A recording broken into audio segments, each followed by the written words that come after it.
Well, it's that time again. Let's walk in faith, talk about anime, and grow together. Welcome to Reb's Otaku Talk.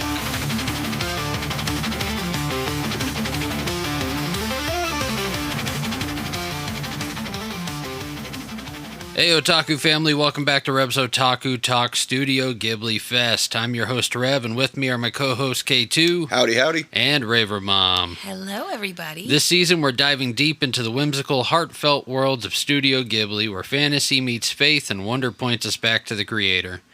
Whether you're a lifelong Ghibli fan or just discovering these animated masterpieces, we're here to explore each story through the lens of Christian values. From the skies of Laputa to the forest of Totoro, we'll uncover powerful themes, spiritual insights, and the beauty of God's truth woven into every frame. So grab your favorite snack and open your heart and get ready for a journey where faith and fandom soar together. This is your Christ Walk with Otaku Talk. Studio Ghibli Fest starts now. Now for today's episode, we are revisiting something we did in Season 1 that was very fun and was a pretty big hit, and we are going to do a Season 2 Food and Fellowship episode. There is no movie tied to this.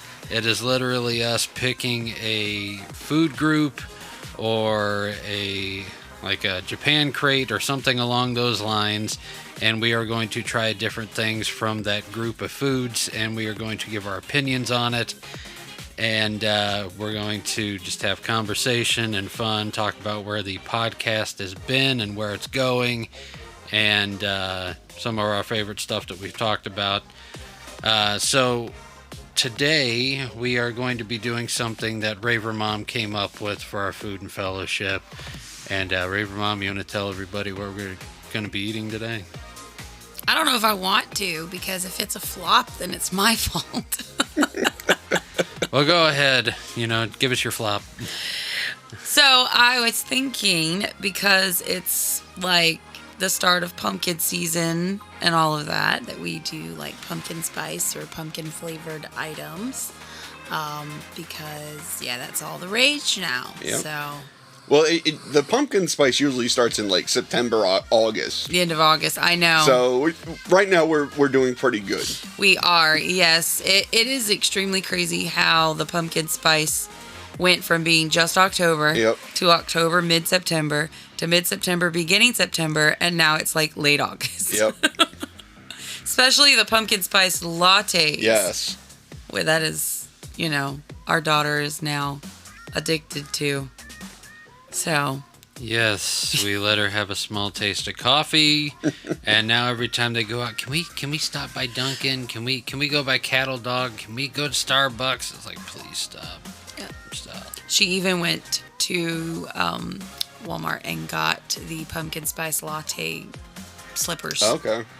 Yeah, she's very coffee addicted. Yep. Anyways. So yes, pumpkin spice, mostly pumpkin spice, I think is all of our items. And what's crazy is we're in the midst of pumpkin season, and we go to the store and we go hunting for pumpkin stuff, and there's not as much as there usually is out there right now. It was weird.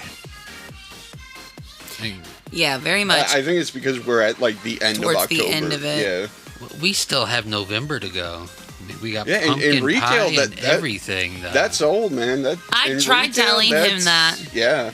I told him, I was like, it's crazy how things have gotten, but when it comes to retail, when you hit late October, that's where they're changing. I mean, granted, even beginning of October, there's a lot of Thanksgiving and Christmas stuff out already. So they're transitioning into Thanksgiving and Christmas flavors. So I was like, this might not be. That's why I said it could be a major flop. I'm not ready for peppermint and cranberry just yet. We've got to stick with the maples, I pumpkins, agree. And stuff like that until at least the middle of November. Yep. I think November should be deemed the caramel month. I'm not going to argue with that. I love caramel. Like maples, caramels. That's a year-round thing for me. Yeah, same. So. Yeah, I can agree with that.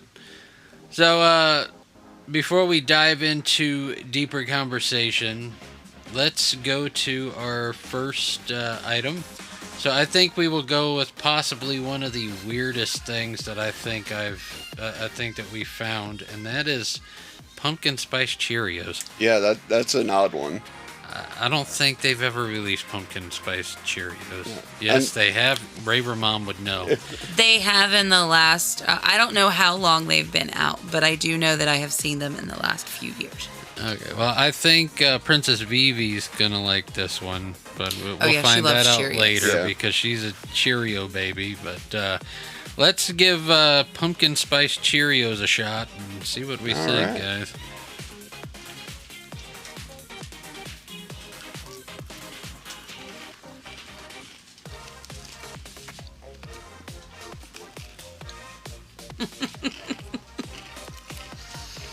It's always fun doing this with Rev because he's adventurous to a point.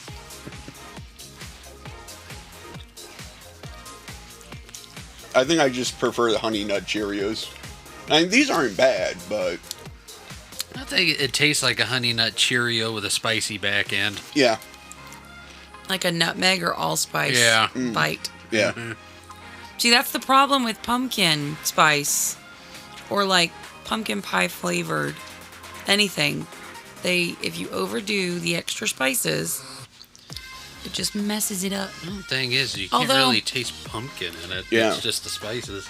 Oh, I do. But I love pumpkin, so She loves pumpkin so much, she's wearing a pumpkin shirt right now. I am. I saved it for this occasion.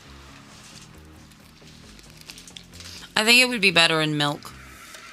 I think the milk might tone it down a little bit. Yeah. I think, honestly... We are eating this dry, by the way. Honestly, I think that you might lose the flavor in milk. Yeah. I bet you it would flavor the milk, Oh, of course. and the milk would taste good.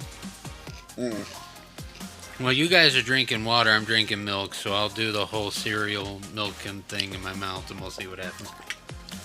He's not cleansing his palate, sir. Huh? You're not cleansing your palate. That's all good.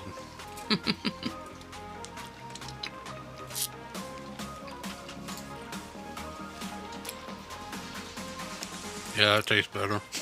Don't Yeah, I'm you? sure. Although I think I'm with K2. I might, if this was like a single serving or like one of those boxes, Yeah. little boxes, I'd probably get it. But having a whole box, because that box yeah, is not it's small. a big box.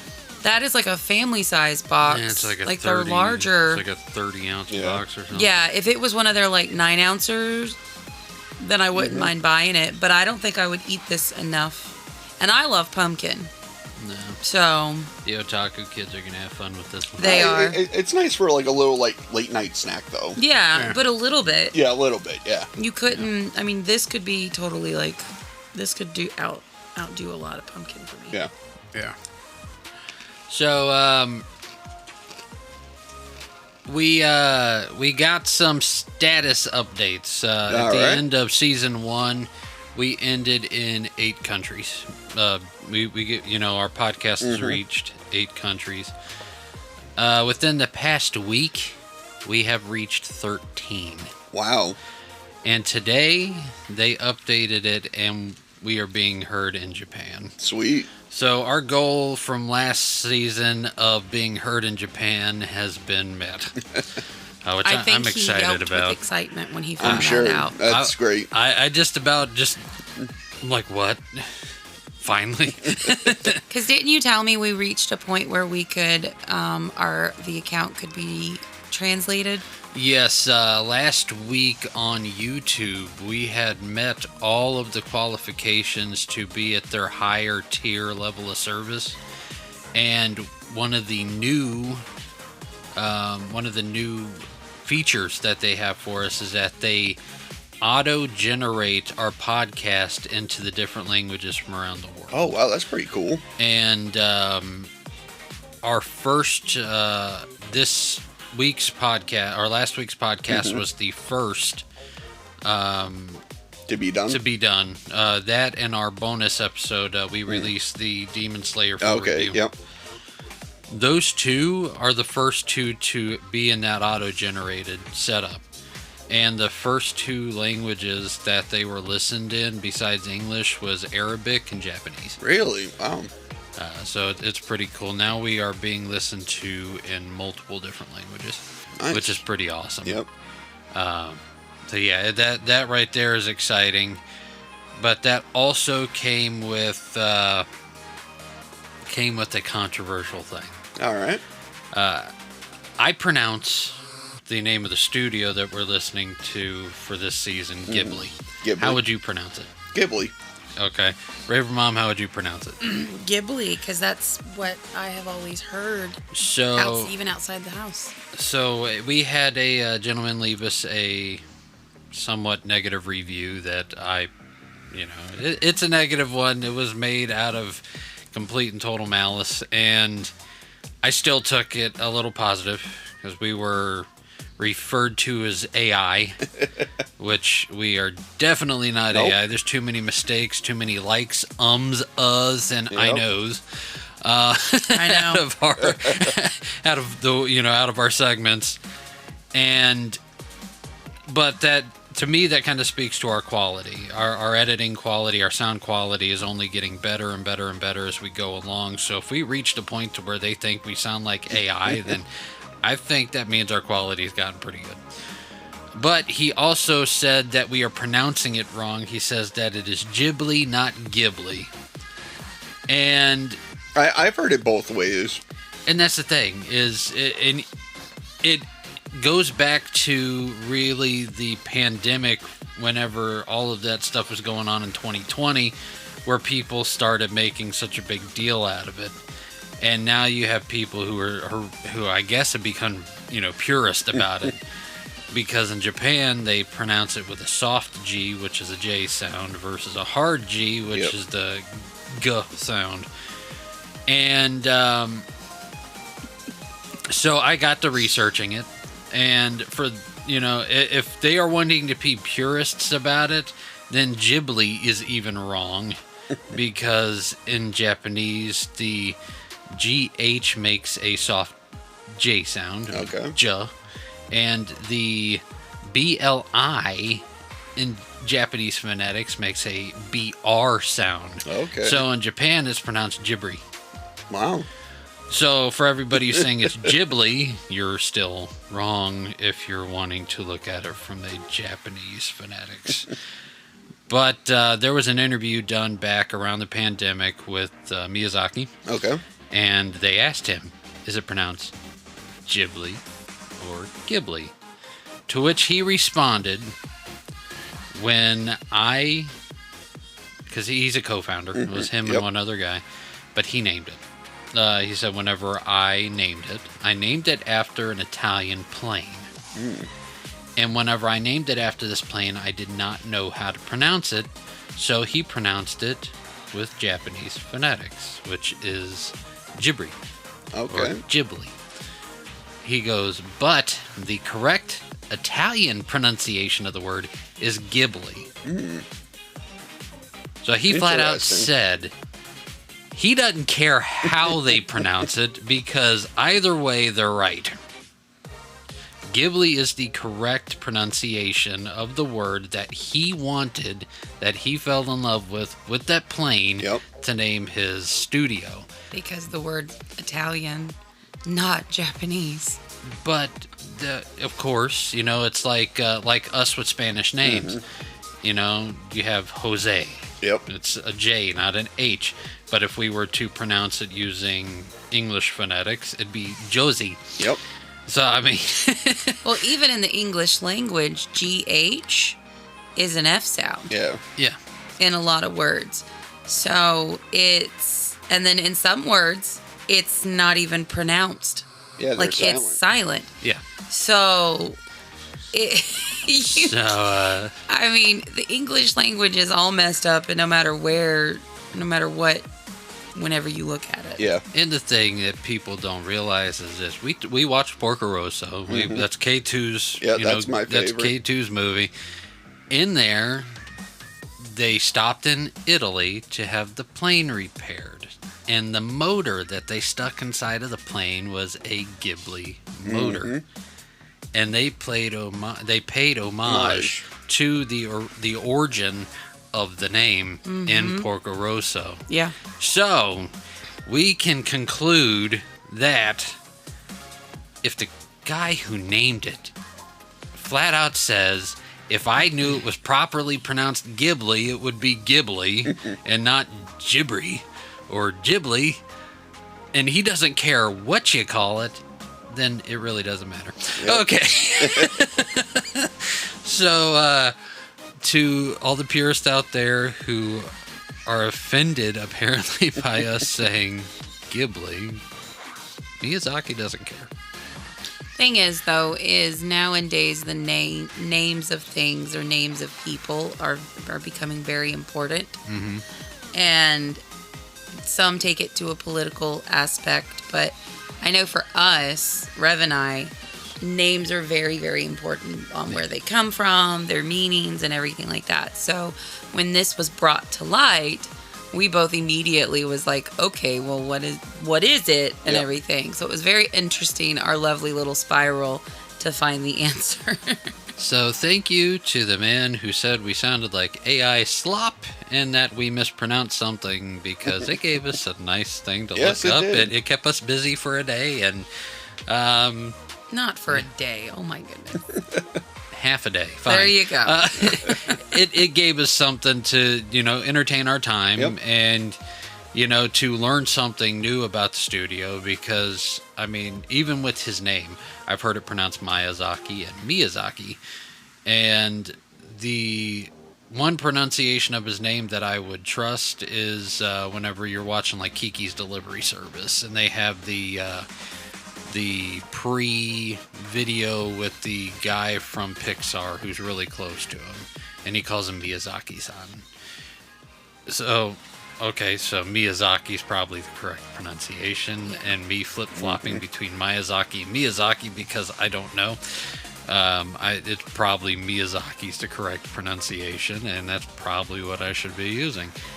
But as per the name of the studio, I'm sorry if he says he doesn't care because you're both right. Then I'm okay with that. So let's try something else. Raver Mom, what would you like to try next? I honestly want to try the M&Ms. So we have pumpkin pie M&Ms. Because I really like pumpkin pie. But okay, let's give these M&Ms a try.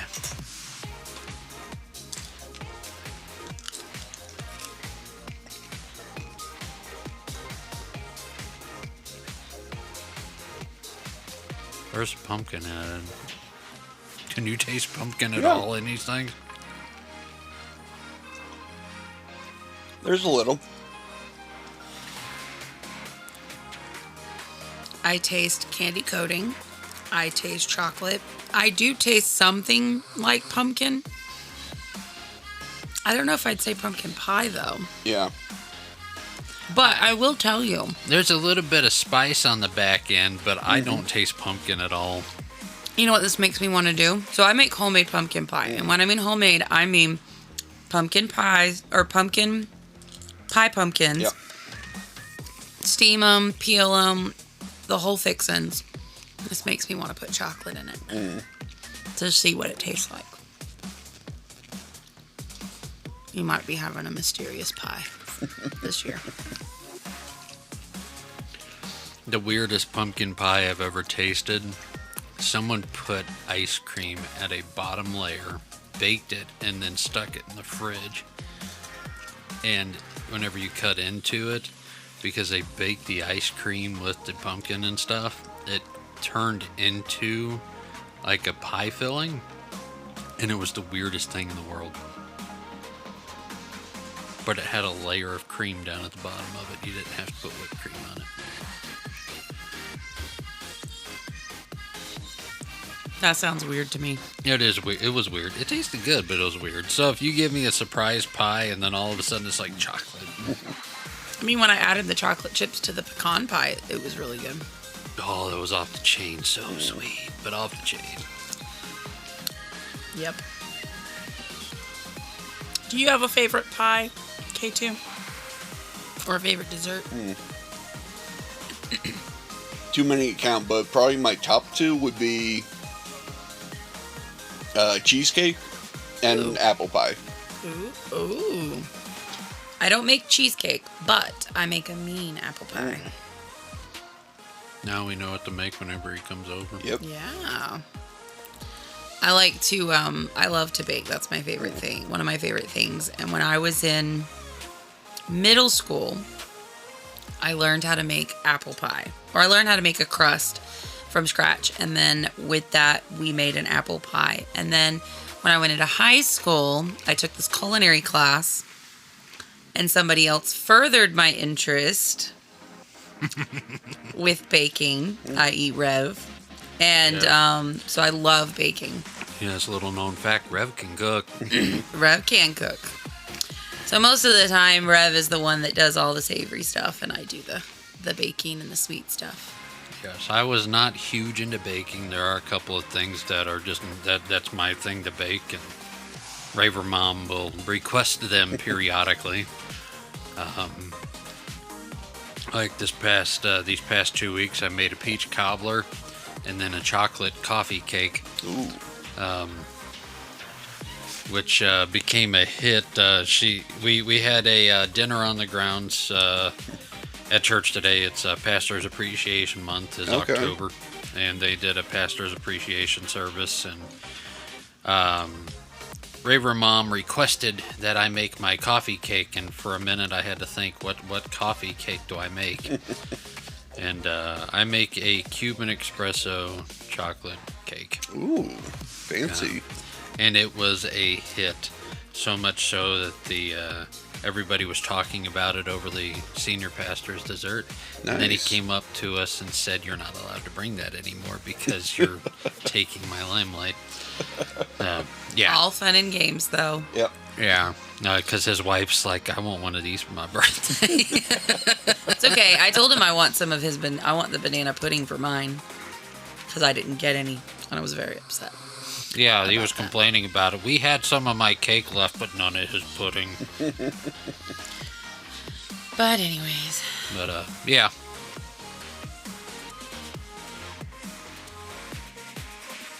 So, question for you two. What was your first car?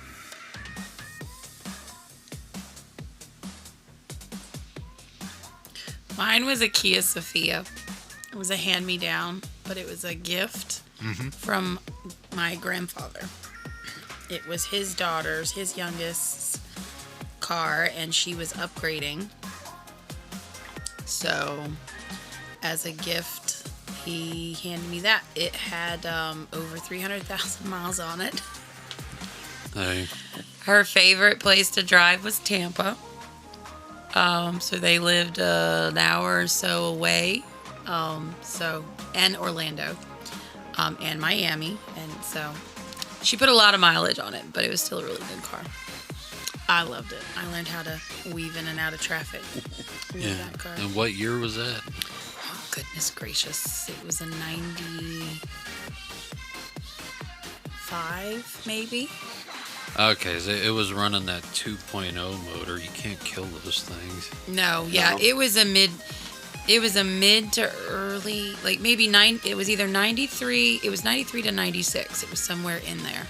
Yeah, no, Mid-90s. That was Kia and Hyundai's call to fame was that motor. Nobody liked their cars because they looked terrible.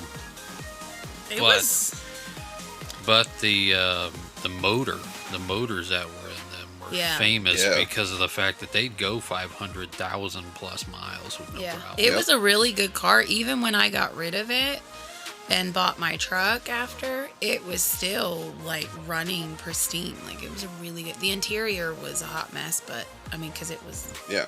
That was in maybe 07. Maybe it was a 96.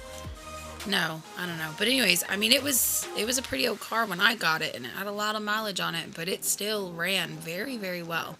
Nothing seat covers can't fix. Yep. Yeah. I didn't care. I was just, I was ecstatic that I got a new car. It was new to me. It was my first car. I call it a new car. Yep. I was thrilled. It was that red one that you saw me in whenever we went to high school together. Yeah, I vaguely remember seeing the red car. I remember the white truck more than the car. Well, because that was the first vehicle we had when we were together. Yeah. Lots of fun with that truck. Sure. Not like that. That thing had bald tires on it. You didn't want to drive it in the rain, man. And not just ball tires, they were the wrong size tires, which I didn't know. Yeah. Yeah. But the cool thing was it was a county vehicle, so it still had its like emergency lights on it. Yeah. That was awesome with the little switch box in the middle and everything. And every once in a while, we would wiggle the right fuse and they would start strobing. that was pretty cool. But anyways. So, K2, what was your first car? Mine was a 99 Infinity. Okay. Yeah. You were JDM out the gate. Yeah. All right. Unfortunately, I wrecked it. Oh. Pretty good. So what model was it? Was it I-30? I-30? Yeah. Okay. Yeah, I came around a corner too fast on ice. Went right through a fence into a tree. Oh my goodness. Ouch. Yeah. That stinks. Yeah.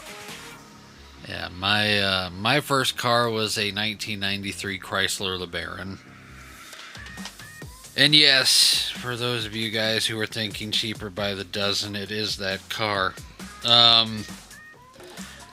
That one was a death trap. It was red and, the red with the black top. It was a convertible, and they broke the glass on it before I got it, and they had it replaced, and the glass they put in was too big, so it wouldn't go down. And my parents bought it off of my uncle and his niece. The mechanic that took it to had a thing for her, so when she would always take it in because she would get a better deal. And the guy chipped the car without her knowing, and then surprised her with a performance upgrade. And so whenever I got it, it was chipped, and it wasn't dynoed properly for the transmission, so the tranny was the weak point in the whole deal, and I had a lead foot. So I decided one day that I was going to race a Mustang GT Racing Edition in the middle of Highway 27 from light to light, and I cracked the transmission casing clean down. Ooh. It was completely open, no fluid. I won though. That's the important part. That's the important part. But I lost the car. And yeah, no, that is the story of my first car. It was an all-American death trap. You know what this proves, right? What? Guys suck when it comes to their first cars. That's the reason why our first cars need to be jalopies. Yeah. Mine was a jalopy, and it still ran after I got done with it. Yeah, well, my motor still ran. The transmission didn't. Anyways. I mean, if I didn't hit black ice, the car would still probably be running. Yes, but you took that turn just too fast. Yeah. It's a little too fast. Yeah. Stupid ice. So your first car was Japanese. Yep. And my second car was Japanese. My second car was an 88 Civic hatchback. Mm-hmm. And love the car. One of my favorite cars. And I think Raver Mom's first Japanese car is the one sitting out in the driveway. Yes. Yes, she has a Mazda. And yeah, that car fits her. Nice. Listen, every vehicle. So he has another loaner because his Cooper's in the shop, right? And I drove it home, and I was like, "Yeah, you can keep this piece of crap." It started shaking. The motor was being loud. I was like, "Nope, want my Mazda? Nope." I said, "Every car you get." I mean, the Cooper was fine. Yeah. I've driven the Cooper. It was fine. It was just, it's kind of closed in. on the front compared to my Mazda. So I was like, yep, I'll keep my car. Thank you very much. Yes. No, they after the wreck of the Otaku box, we got a 2017 Mini Cooper Clubman, and with the dealership, I have 90 days where they will fix any problem that I find at no cost to me. So I'm literally, every time I find something wrong, I give them a call, I drop off the car, and they give me a loaner. First one was a Chevy Equinox. Terrible car. Lord have mercy. My back hurt after one Yep. direction driving. First speed bump, forget about it. This time they got me in a Ford EcoSport. Cute car. It's adorable, but it rides like garbage. Transmission's jerky. Ooh. Steering wheel shakes around. Oh, that's always fun. It's I will tell you, a feature that they put on the newer cars, and the Cooper has it, and this is why I will not drive it, probably won't drive it again, is the motor shutting off when you're at a red light. it's the auto start. Yeah, Start the stop. auto start. I yeah. cannot stand that. It scares me. And then whenever you go to push the gas to go, it's like, oh wait, I need to wake up again. And come on now. First thing I do whenever I get into the car is turn the thing off. Then I you need to hate show it. me how to do it, because I could not stand that. That was the most. But the thing that's out there now is horrible about it. Yeah, there's a button to stop that from doing it. It took me like 2 times driving it like long distance to figure it out. Either way, it's a 2020 piece of junk. Yeah. So, oh, cool. Out of all of your cars, which one would you say is your favorite? I would say the Infinity. The only downside I had to it was an all black interior. So in the summer, it was hot. Gotcha. Out of all the cars that I've owned, Uh-huh. oh my goodness, probably the Mazda. I would say the car that holds the most special place to me is the Honda. Yes. That But is I can't say that because that's not mine. that is the one car where I told Raver Mom if I ever came across one, I would buy it without telling her, and she said that's the only one I can get away with doing it. That's the one we got married in. That's the one we brought Kid Koopa home with. Yep. We ran for our lives. Yes, that car got us out of so many bad situations. But that's also the car we went on our honeymoon, and we did all of our firsts Nice. together. Yes. Yes. Craziest stories were in the Honda. Yeah.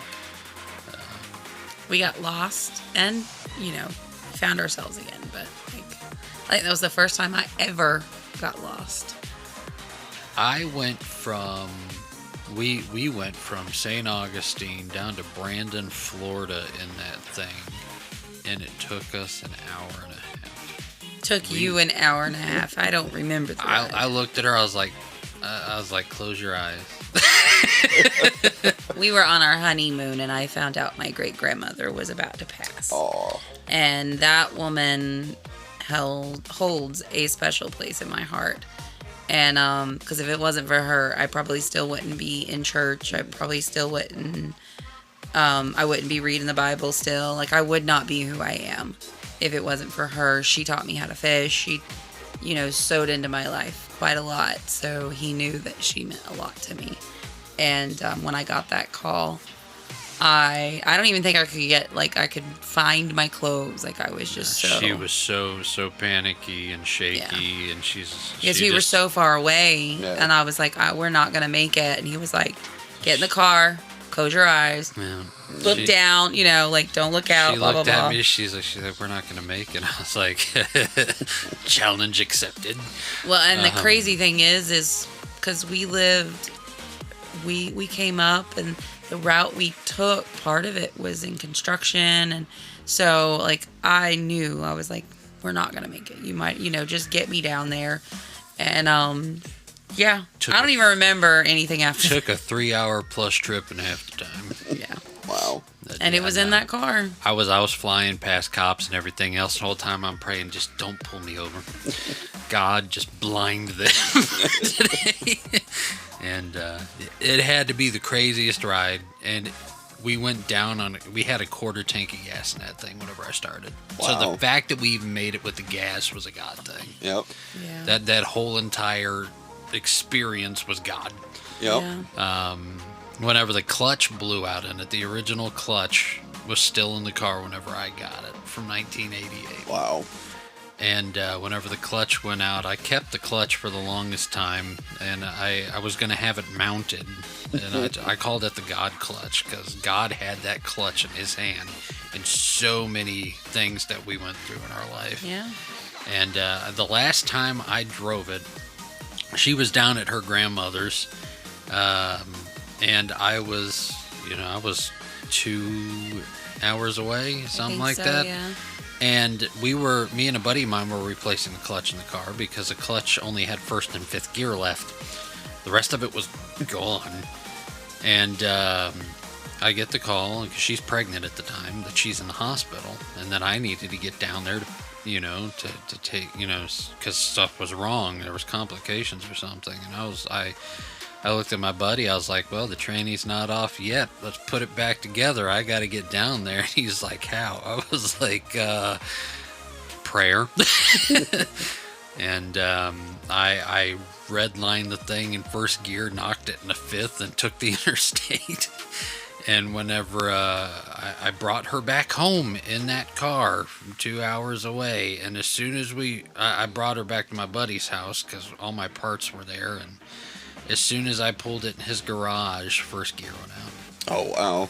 So all that was left was fifth.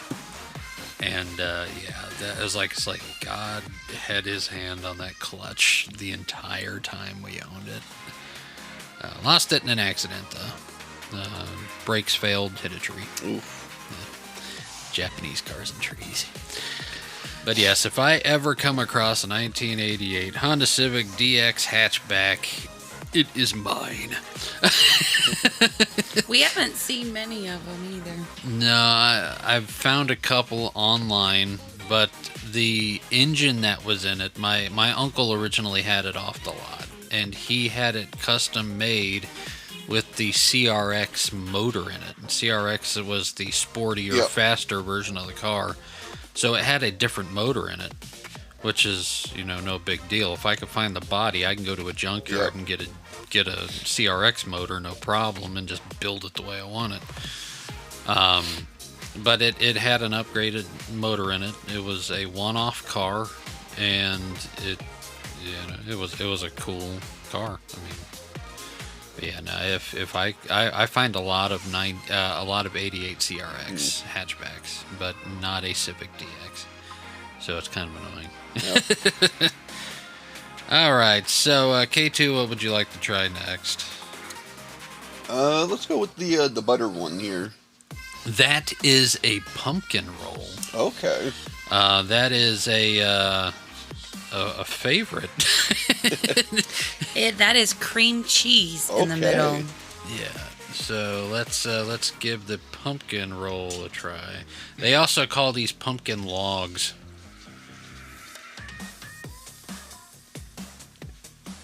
I think this is the most pumpkin one yet. Yes.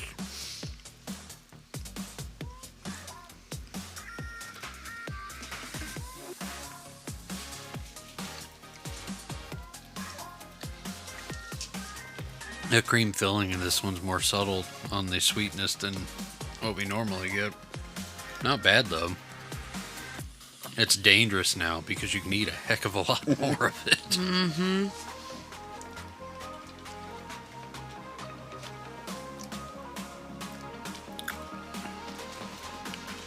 So what do you think, K2?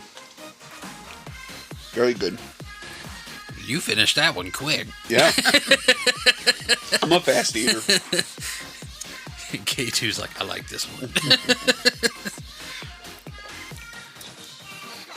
So we are, let's see, 12. We are at the halfway point of season 2. What is your favorite episode so far? For me, it's going to be Porco Rosso and Princess Mononoke. The Princess Mononoke Yeah, one? Mononoke, yeah. What did you like about those two? I like the fighting scenes. I like the more like industrial feel of those two. Okay. Alright. Raver Mom, what's yours? Probably the Princess Mononoke, Okay. because like I stated in that episode, I've heard the movie, and then this time I actually had to sit and fully watch the movie. And it was nice just being able to see a kind of a different side of the Ghibli movies. I feel like a lot of his are very calm, chill. There might be a couple of little antagonist things or issues or situations or whatever, where this one was, I mean, had some gore in it, had some complications and fighting, and I mean, it was like Porco Rosso, Yeah. but like even more, it was like even more so. I think that one was probably my favorite. I have to say, my favorite so far, surprisingly, was Ponyo. I did not think that I was going to like that movie at all. Well, yeah, because that was your first time watching it, right? Yeah. But I have to say that I enjoyed it. I thought it was very moving. The style of it was not Miyazaki's regular style. It was something new. And to see that side of him was, a completely different experience. And I really enjoyed it. Which, by the way, Ponyo is our number one episode of the season right Okay. now. So, it outranks even our episodes from season 1. Nice. It has like quintuple Wow. the amount of views on that. It is our top episode from our first season. Nice. It's just going, and it's still on the rise. So it kind of tells you how much people love Ponyo. Yeah. Which is really cool. Well, that's also a very innocent movie too. Yeah, I think that's the one that kind of really took off here in the West. It was the first Ghibli movie. Yeah, because there wasn't, like we stated in the episode, that one didn't really have an antagonist. Like the dad, Ponyo's dad was made. It was like it was made. He was supposed to be the antagonist, but he was just being a protective dad. Right. And so there was a lot of innocence in that. And nowadays, sometimes you just need a little innocence. Yep. A little childlike moment, to calm things down and get away from all that, reality, so to speak. So. Oh, this is not fair. Raver Mom just sent me something, and not even an hour and a half away from here is a 1988 Honda Civic DX hatchback for $2,500. And I don't have $2,500 right now. And it looks like they upgraded it to looks like they put a B Series VTEC in it.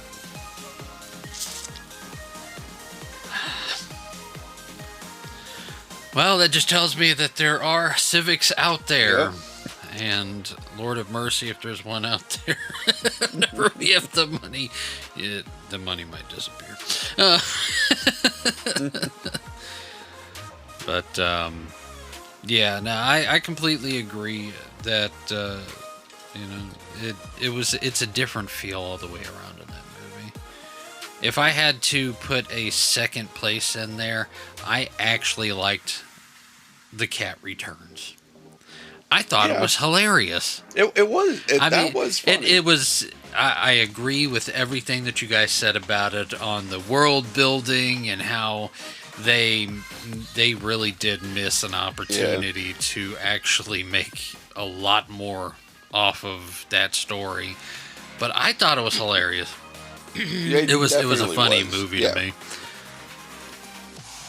What, babe? No, No, she doesn't agree. that was. Don't ever do that. After this season, if you come up to me and go, "What, babe?" I'm gonna flick you in your forehead. Or "Hey, babe," or "That's me, babe," or anything. Thanks for your honesty, babe. You know, I do have Cheerios over here. I will start a food fight. Pelted with Cheerios.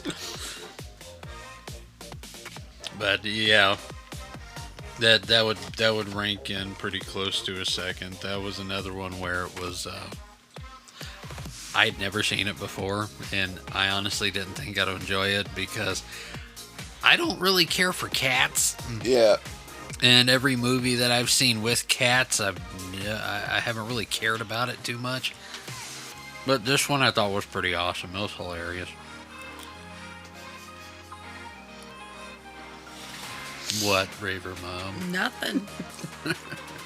I'm giving you to the end of the season, and that's it. Thanks, babe. K2, take cover. I'm not that good of a shot. Tell us how you're really feeling about an episode.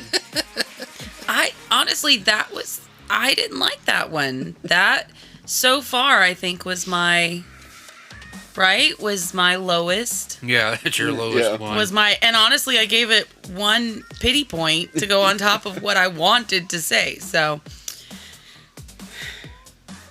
I did not like that one. I mean, we're halfway through, so who knows? There might be another one that I think there's going to be goes another below one. it. So I mean, you weren't too thrilled about the Castle of Cagliostro. I wasn't. Yeah, I wasn't. But So you did watch it? Oh, wait. That was last week's episode. No, okay, no, I missed last week's no, but I episode. rated the Castle of Cagli something or other. What was it, like a 5 or a 6? Yeah, I think you did a 7 on that one. See, I'm gonna have to start writing my ratings down so I can remember because I'm all over the place. Oh, it's 5, 6, or 7. We know that. Because you rated it what? I rated it a 7. I didn't rate it. I think I rated a 5 and it went to a 6. Okay. I think that's what it was. That could be it. Because the Cat Returns was my lowest, and then Pompoko.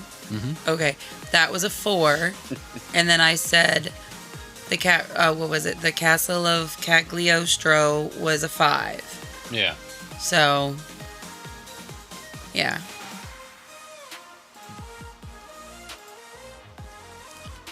So I mean, not that I didn't like the Castle of Cagliostro. It just, I mean, once you get past the cops and robbers, basically, it's Disney. So, Well, we had a one of our subscribers. His name is @SoulBadGreg.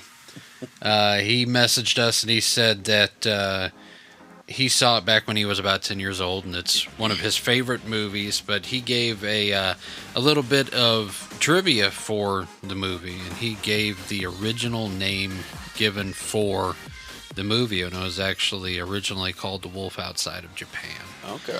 So that's that gives it a very mysterious, different sounding, sounding title to the movie. It sounds more dark. Yeah. well, to me, it fits it better because when we were doing the episode, he kept calling the main character Lupin. Lupin. Yeah, it's Lupin. And the I'm Third. literally halfway through. I'm like, who's Lupin? Who is Lupin? Try to figure out who is Lupin. Oh, that's the wolf. Because that's what they called him, was the wolf. The majority of the movie was the wolf. And I'm like, why don't you just call it the wolf? But to me, that makes more sense. Yeah, we had never seen it before. All three of us had not seen it, and K2 had the same thought that I did whenever we were just looking at the cover. It's like, that looks like Lupin the Third. Yeah. because there is a Lupin the Third series out, but in the series, Lupin has like this pompadour, and it looks more, gangster Japan. Gangster, yeah. And it has that different anime style to it, but in the Castle of Cagliostro, it had the look of Lupin the Third, but it wasn't the same Lupin the Third Right. that we're used to seeing.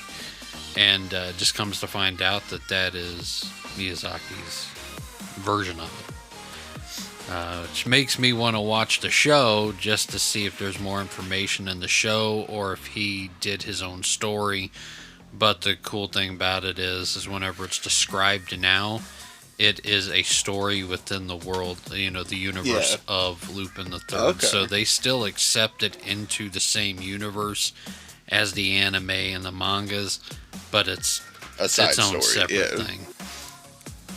So that was really cool.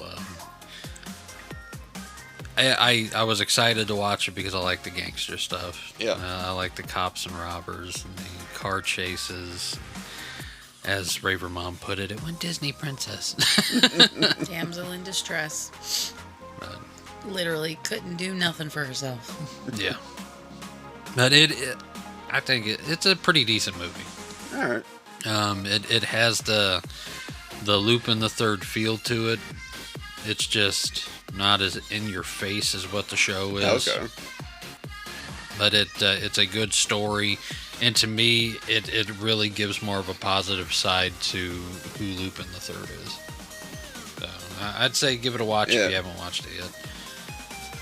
All right, so I think next you guys can try the granola bars. Okay. This one I cannot try as I am allergic to coconut, and Okay. it has coconut in it. So that's all you guys. Okie dokie, Smokey. I will say this brand of granola bars are really good. So what's the brand? Sunbelt Bakery. They're they tailor more towards the more natural ingredients. They try not to put all those preservatives and stuff, like some of the brands do. I get the oats and honey one all the time, and I love it because I can't eat a lot of chocolate and a lot of nuts, peanuts and almonds and stuff like that, because of certain health issues. So this brand is actually a really good brand. But I have never had this one before, so. It's a nice, healthy little snack. It's pretty good. Do you taste pumpkin? I don't think I do. I taste the spice. I have a feeling that whenever they say pumpkin spice, it's the spice they use with pumpkins, just without the pumpkin. Yep. I don't know. So do either of you have a question?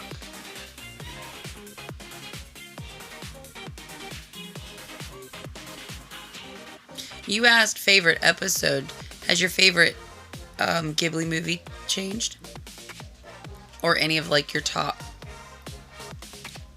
like the top 3 or the top 5? Because we've watched 11, right? Yes, we've watched 11 so far.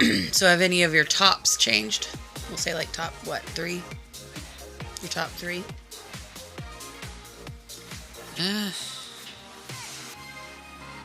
I don't think it really had a top 3. I had a top 2, definitely. I was big on Spirited Away and Howl's Moving Castle. Would I say that a 3 was added? Sure. Ponyo would probably be ranked in the 3rd slot. Wow. Like I said, just because of the fact that it showed a different side of Miyazaki. Yeah. And very it true. was a really cool experience. If I had to rank a 4th, it would be The Boy and the Heron, which we won't watch until the final episode. Yeah, that one's later. Closer to the final episode. It'll be the one before the finale. And that's because that's Miyazaki's last work with Ghibli. So we're going to leave that in the last spot and give it the respect it's due. But I don't think there's really a fifth so far. I've got my top 4 that I would just go to watch movie. Yeah, I say I got my go-tos, the Porco Rosso and Princess Mononoke. But I think one of the other ones coming a little later, I believe next week. I think that one's going to take a spot for me. I can't remember which one next week is set enough. I think it's Grieve of the Fireflies. Okay. That, Grave of the Fireflies is a very sad movie. It is. But it is very war accurate. Yes. So if you are into war stories, that is a big one.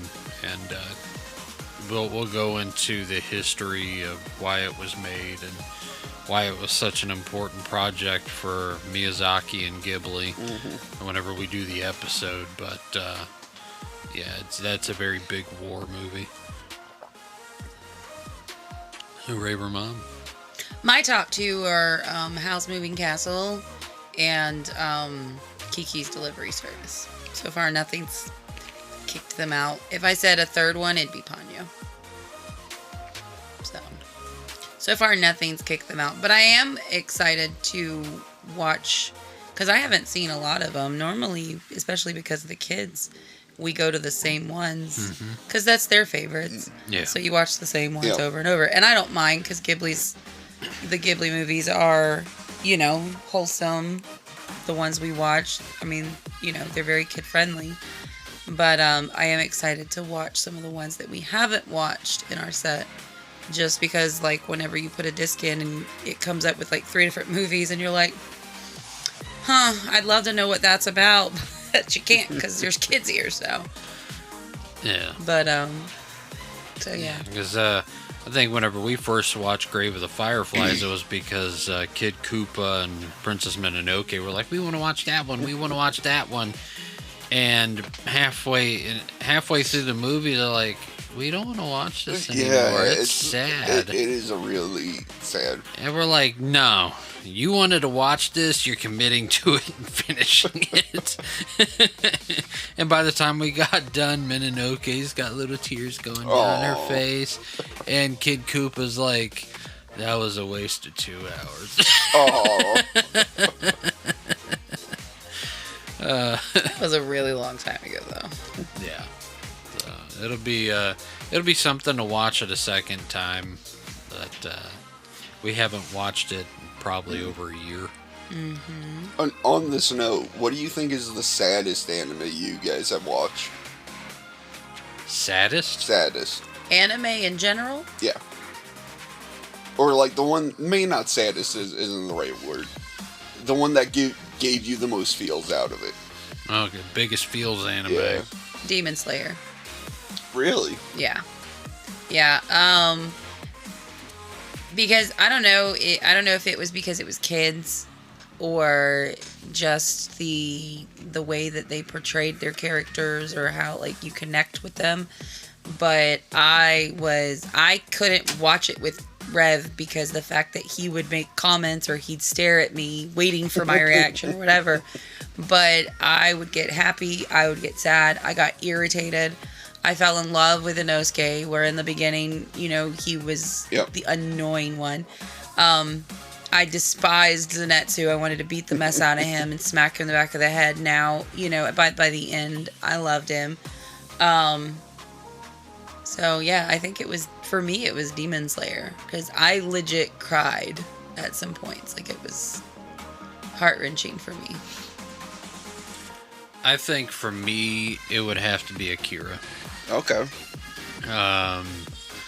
That movie was such a roller coaster of emotion because you get so invested in the character whenever you watch the movie. And at the beginning of it, there's so much angst and anger that as you're watching it, you can't help but to get angry. But then as everything progresses and you see what happens to the main characters and how it starts destroying their lives. Yeah. You learn the root of the tragedies and everything like that. You know, that anger turns into like an immediate sorrow, and it leaves you like in that sorrow that's like dumbfounded. Like, how could that happen to people? And I'd have to say that's mine. All right. For me, it's going to be Angel Beats. Really? Yeah. I haven't been able to completely watch Angel Beats. Really? Why would that be your Well, I kind of feel like we need to watch it now because I don't want to spoil it. Can you give me a general synopsis? Like, see, how is do it I- like futuristic? Is it? No, it's not futuristic. It's I would say like modern day, as it were, present. Okay. But I guess the best way I can describe it would be moving forward. I'll leave it at that. Okay.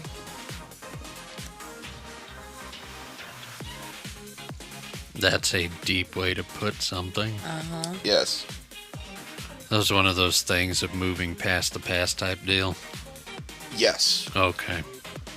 Okay. I mean, overcoming past stories. See, that might make me cry. Yeah. Oh, it will. That might take over.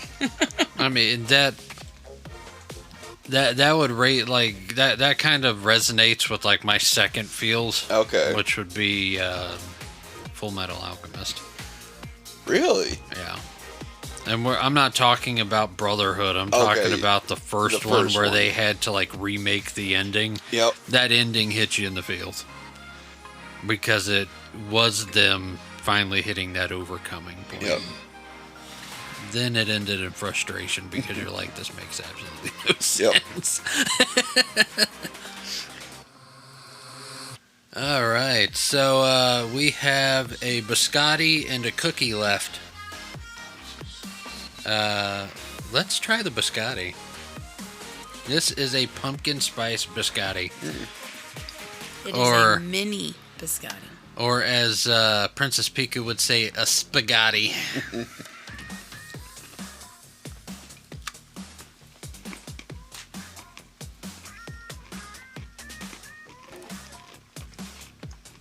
Now I do taste pumpkin in this one. Mm-hmm.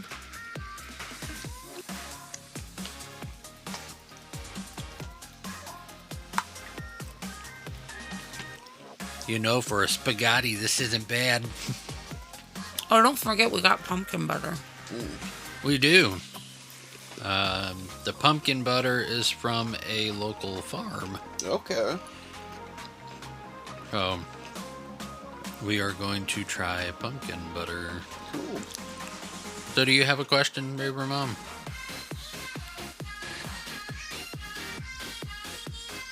If you don't, then we're just cutting this out. It's just to build stuff I think I asked my questions. Okay. up.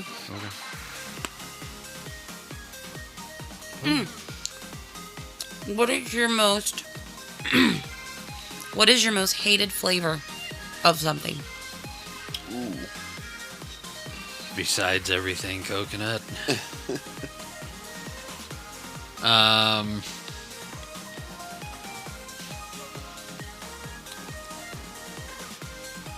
Grape Ninja gum.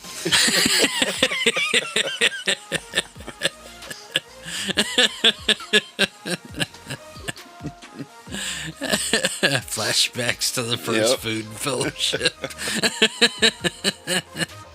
Alka-Seltzer and Tylenol. Great flavor. Tylenol.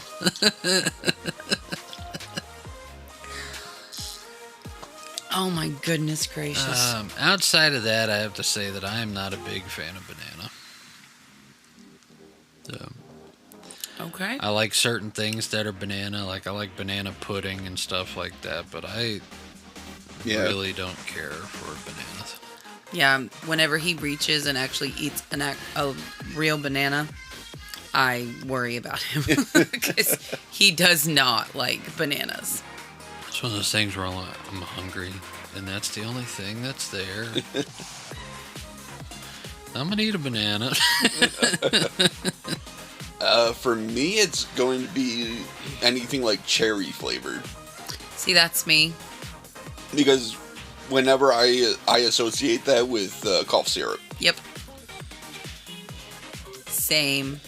I can't stand cherry. And then my next one is, funny enough, my next one is artificial strawberry flavoring. Yeah, outrageously sweet. I love strawberries, but I cannot stand the artificial flavoring. Now, I will say the best artificial flavor ever to me is watermelon. Agreed. Like watermelon Jolly Ranchers and junk. Ooh, watermelon Laffy Taffies. Yeah. Watermelon's best artificial flavor. Actually, no, I got blue raspberries, the best artificial. There's no such thing as blue raspberries. So that's- how did they get the flavor? That's what makes it artificial. I understand that. I'm not arguing that. I'm just saying, how did they come up with the flavor? Now, on the note of raspberry, have you noticed how the Atomic Warhead sour candy, they no longer make the black one? I was never a sour guy. They have the blue raspberry, but then they had a black raspberry. Okay. And that was the sourest of the flavors, and they no longer make it.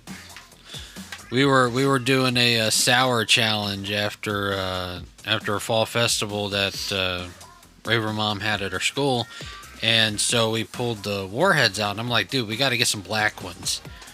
Yeah, I And- would have backed out, by the way. No black ones whatsoever. That is terrible. Where's the black ones? So apparently they do make them. Still. Yeah, Yes. you just got to buy them separately. I don't know. This mix has it in it. So maybe the mix that we got or the mix that was bought, it wasn't in them. It's terrible. They got the wimpy bag. Well, no. The remember the label said extreme sour. Where, this is Atomic Fizz Warheads, and they're black labels. So that's what it was replaced.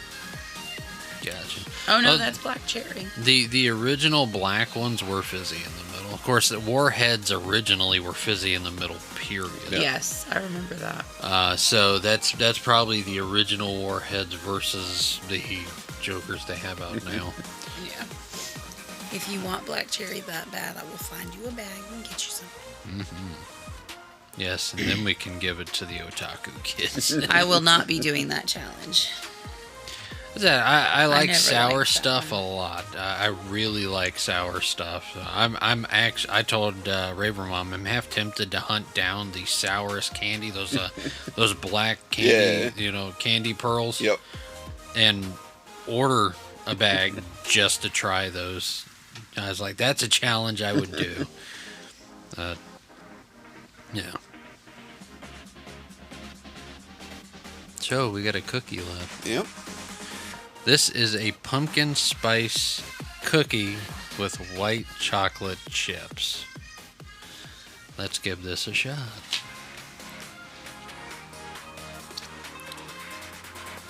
I feel like M&Ms have disappeared off my plate. Apparently I've been munching and not knowing. It wasn't me.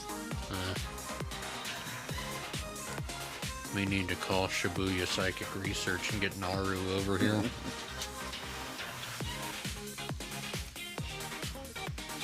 I think this is the most pumpkin-y thing we've had. Give us your thoughts.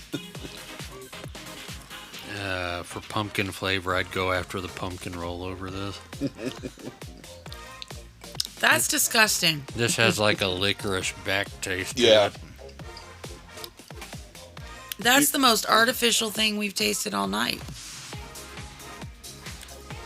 You know what? It's missing the spice. It has It the pumpkin, is. but no spice. There's something else though. Like it's like licking plastic. Is that black? Like- It's a black licorice. Maybe that's what taste. I don't like black licorice. So This I has to don't be. taste the licorice. Like, on the back end, you really taste the pumpkin. I taste pumpkin, but there's something else. Honestly, it's like there's like they used the dark molasses with it.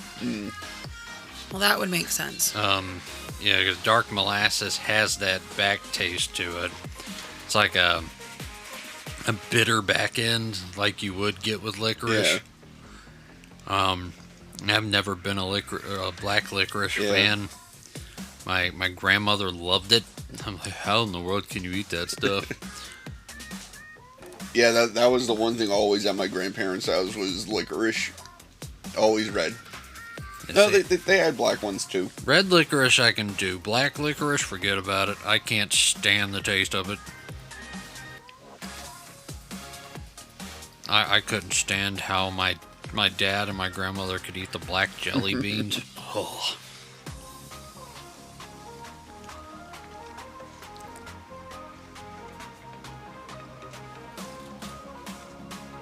What, Raver Mom? It says invert syrup. What is invert syrup? A syrup that doesn't like being in big crowds. I mean, oh, there's cinnamon. Really? Made with white chocolate and cinnamon. Funny enough, that's not on the ingredient label. Oh, there it is. Vanilla and cinnamon. Here, find out what invert syrup is. That's the only syrup that I see on this. I don't taste any cinnamon. And there's turmeric in this. Or turmeric. That could be that taste. Yeah. I think that's the taste that we are getting. Not black licorice. That would make sense. Because I used to take turmeric pills. Or turmeric, however you say it. I used to take pills because it's really good for it's an anti-inflammatory. That would make sense. They added that because of the color, which is funny because if you had pumpkin in it, it would be orange and you wouldn't need to add orange or turmeric in it to make it orange. So Okay, well, inverted syrup, I think I can describe to you what that is now. oh no. You know how whenever you're pregnant, you have to drink that orange junk for your diabetes test, the glucose drink? The nastiest drink on the planet that could be right there with grape ninja gum. Inverted sugar syrup is the full thing for it. They separated the glucose and the fructose and they created a syrup. That's probably why I don't like this. So you are drinking the glucose syrup. I pretty much. took one tiny bite. You can have the rest of it. I'm not going to eat it. I'm eating this because I don't want to waste it. I don't want to make myself sick choking down another one. Here, I'll eat the rest of my Cheerios. Okay, you do. Ugh. You can't even talk. I am trying to just take this in. Oh my goodness. I have never eaten something where I just want to spit it out. It's disappointing because it looks so good. It does look fantastic. very good. I bet you the turmeric's in there to get that orangish looking color. Isn't that what I said? Yep. Yeah, so that's what you said. I'm repeating it so that I keep my mind off everything else. Well, there's also orange in there as well for the color. There's multiple things in there, and then it puts it in parentheses for color. They've added orange things to a pumpkin thing that it. Anyways, Everybody knows that pumpkin ends up being a nice golden brown. We're okay with that caramel looking brown. Nope. yeah. You don't have to turn it orange. Unless it's M&M's that don't taste like pumpkin. I will say though, I do like the sound of white chocolate with pumpkin pie versus the milk chocolate with pumpkin That pie. doesn't sound bad. So I might be doing Yep. that instead of, because milk chocolate, even the dark chocolate, though that's gonna be really sweet. But the white chocolate might give it enough sweetness that it doesn't take away from the pumpkin flavor and taste like you're licking plastic. So I have to say this because this episode feels massively lost and empty without it. K2, what are we doing today? We are supposed to be going over fellowship. There we go. Raver Mom, what are we doing today? I knew there was something that we were missing. Aw, I love my little fellowship. We're missing K2 saying fellowship. That reminds me of those t-shirts we gotta start making for you, Raver Mom. Oh, yes. Rev wants to do a Raver Mom line of t-shirts with my lovely little quotes that I come up with. Okay. Well, I drew some anime stuff on her board at school for her kids because I'm the night janitor at the school. And so she decided she wanted to draw something, and she came up with these marshmallow guys. It's like little creatures with marshmallow heads. And we started, she drew her character, and I went in and I drew a guy character next to her girl character. And By the way, they loved the fact that his marshmallow head was melting. yes, I had to put a Jerry curl on it. They took that as he was melting for her because she was so good looking. So we started having like back and forth conversations and telling jokes with these marshmallow things that she has created. And I'm like, dude, we need to make a Raver Mom line of shirts called Marshfellowship. So we need to do that before we lose it. Along with my other funny jokes or quirks or whatever you call them. Well, I mean, we could do, Raver Mom Rev and K2 versions of the marshmallows and, a giant bubble across the top just as fellowship. There you go. That could be the first shirt. You just got to sit down and draw it. Didn't you write down the other one you wanted to do? Something about my old lady. Me being an old lady or something. You put it in your phone. I put it in my phone. I thought you did. Let's see what t-shirt ideas I have in my phone. I haven't made too many t-shirts in a while. Okay, so the t-shirt idea was to do a old lady version of Raver Mom, and around it says, "I got old lady vibes. What's your excuse?" I told him to take what I look like, my avatar, and just give me silver hair. Don't make me looking too old.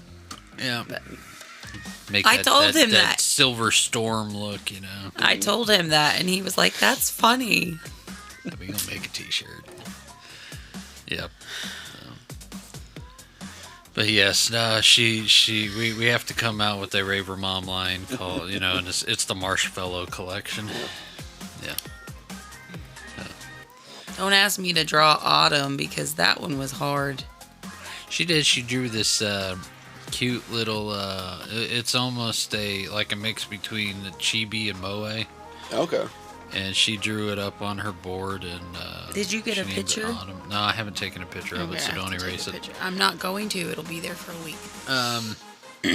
But she did a really good job with it. It almost reminds me of those Cholo drawings back in the 90s, where the girls had like big round eyes. Oh, okay, yeah. Yeah, it's what it reminded me of, but she did an awesome job with it. Well, that's not an original because I watched a video on how to draw the face because I'm really bad with faces. I can draw a lot of other things, but when it comes to like what's on the face, I'm struggling. So. Well, you did good with the marshmallows. And then I did 2 pumpkins on top of each other. 2. Yeah. They still didn't meet They still didn't. No, beat that the marshmallow marshmallows. one was really cute. Yes. All right, so Raver Mom has pumpkin butter for us. Oh yeah, hold on. We are going to try it with a spoon.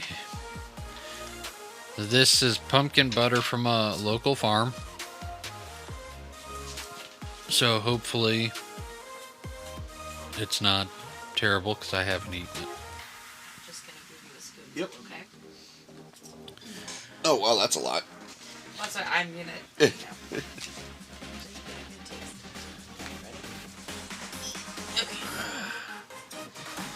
Okay, so this is pumpkin butter.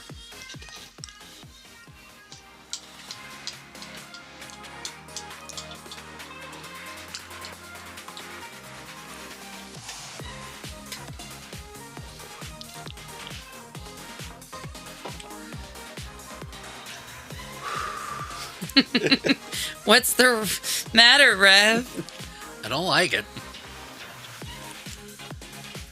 That's got a lot of spice to it. It's Yeah. like, don't breathe in. That's why whenever we had breakfast this past Saturday, and Rev made biscuits, and me and the kids tried it, and that's why we said we think it would work very well with pancakes. Okay. I don't think I'd stick it on pancakes. Like put it kind of in the middle of 2 pancakes, but I would use it like in the mix. or something. That's what I That's was what I would thinking. do. They were saying topping because it's almost like a pumpkin pie mixture. Yeah. So Yeah. That's how I would use this. You would use it in an additive of like baking. yeah, I wouldn't use it as like a topping. I feel like it would. It It would overpower. Yeah, but in the same time, it's not as liquidy. Like it's not a. You know what I mean? Like It's it would. not like a butter. It's Yeah. more like a jam. Yeah. Yep. I don't like it. I don't like it at all. Did I you- feel like all I can taste is cloves. Yeah. There's a lot of spice in it. And I'm not a cloves fan. I just, ugh. Yeah. So I said you got to be when you're working with pumpkin spice or pumpkin pie or anything. You got to be careful with your spices. Everything in moderation. Yep. But pumpkin is not a strong flavor to begin with. By itself, it's actually not a strong flavor. It's like banana. Banana's not a strong flavor. So that's why you either have to do a lot of banana flavoring or you use artificial banana flavoring. Same thing with the pumpkin. That's probably why everything tastes so off than what like you're used to, because you're used to me using real pumpkins versus this stuff this isn't. is all artificial. Although the pumpkin butter is real pumpkin, Yeah. but like they overdid it on the spice, Yeah. and it most likely is because pumpkin is not a very strong flavor. Yeah, I guess. I mean, I guess that's where this is actually a good thing to do on this segment is the fact that none of these were anywhere near similar to each other. Mm-hmm. They were all different. And I have to say the only thing that I really liked was either the biscotti or the pumpkin roll. So those are your top 2. Those are the top 2 for me. What would you rank as the worst thing on the plate? The cookie. Ooh. I didn't even eat the I cookie. don't know. I think I would put the pumpkin butter. as I'd the rather worst. eat the pumpkin butter. I did not like that cookie. I would put the cookie down because I almost didn't. I would put the cookie as the bottom because I almost couldn't keep it down. There was just something about that cookie that was like, it's like chewing on Play-Doh. You can definitely tell it's an artificial everything. Now my second from the bottom would be the butter. I Yeah. did not care Yeah. for the butter. And if the person from the farm ever hears this, I'm sorry. I cannot rate your butter high, but I will not put the name of your farm out there to insult you. Listen, I bought it because I was excited about it because we love apple butter. And apple butter is normally a staple in our house. Really good. We normally keep it. We don't have any now because I haven't been able to find it at the store that I get it at. But I saw this and I've never seen pumpkin butter before.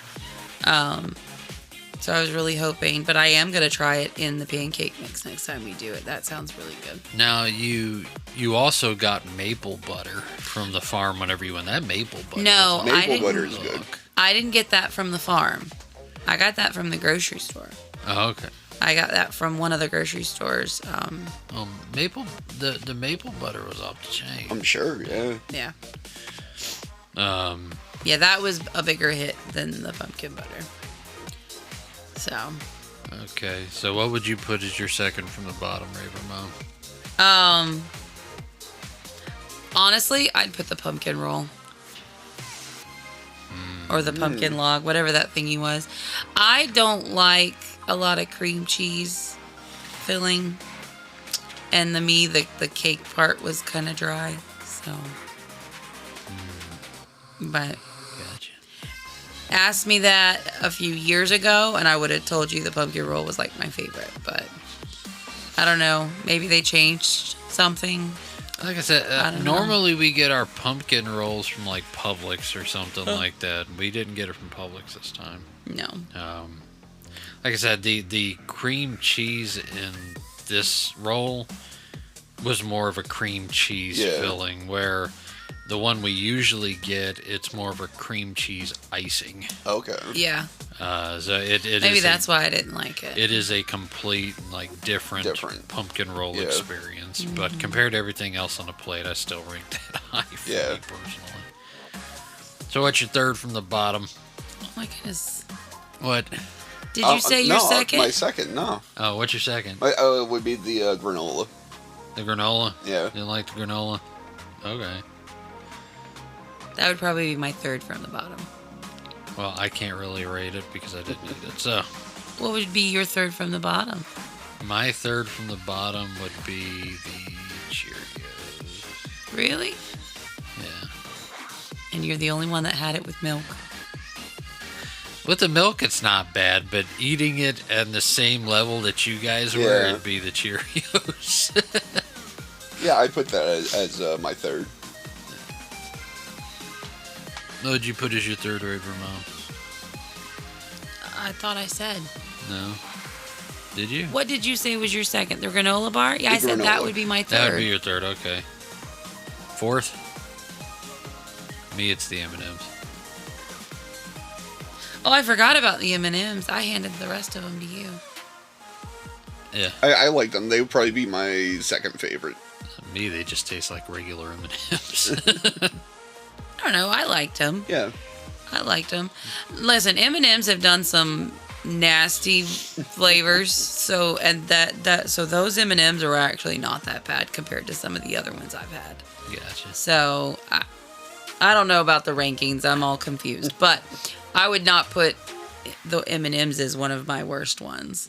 So My fifth and sixth are the biscotti and the pumpkin roll. So, and we only tried like 6 things. Yeah. yeah, the biscotti's probably my number one.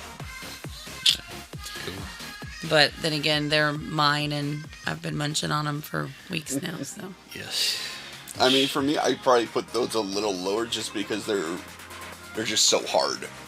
well, they're Yeah. meant to be Yeah. dipped in, like eating them. Yeah, eating them by themselves. Yeah.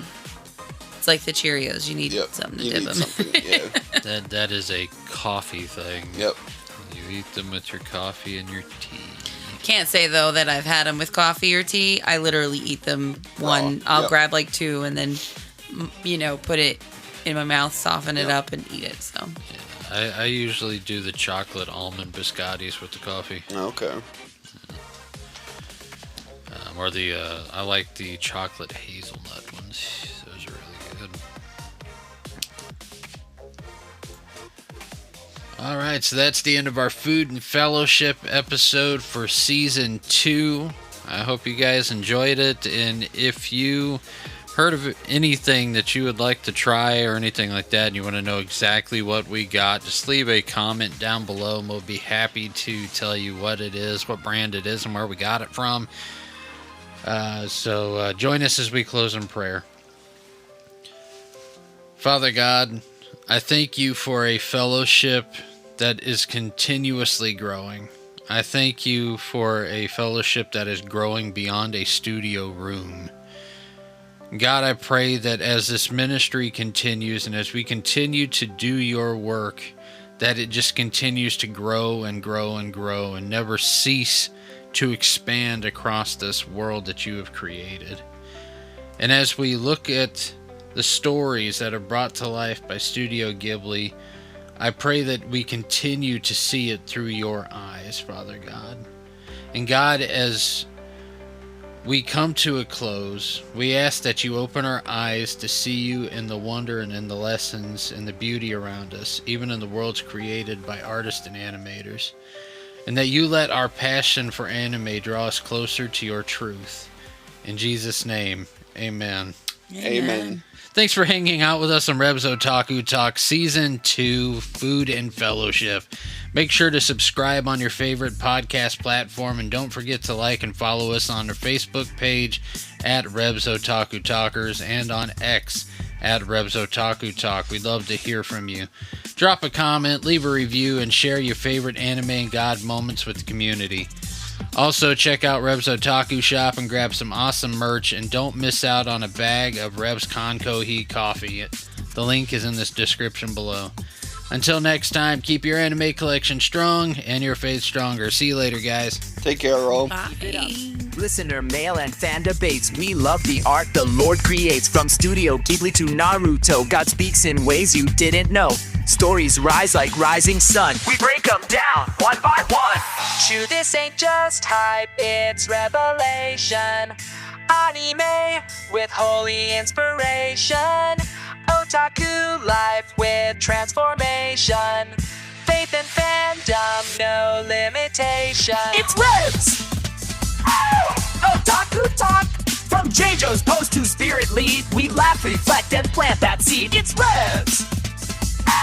Otaku talk! So hit that play, don't walk away. Let's eat and grow in Jesus' way. O-T-A-K-U, talking truth in all we do. Revs crew, rolling through. Faith meets fandom just for you.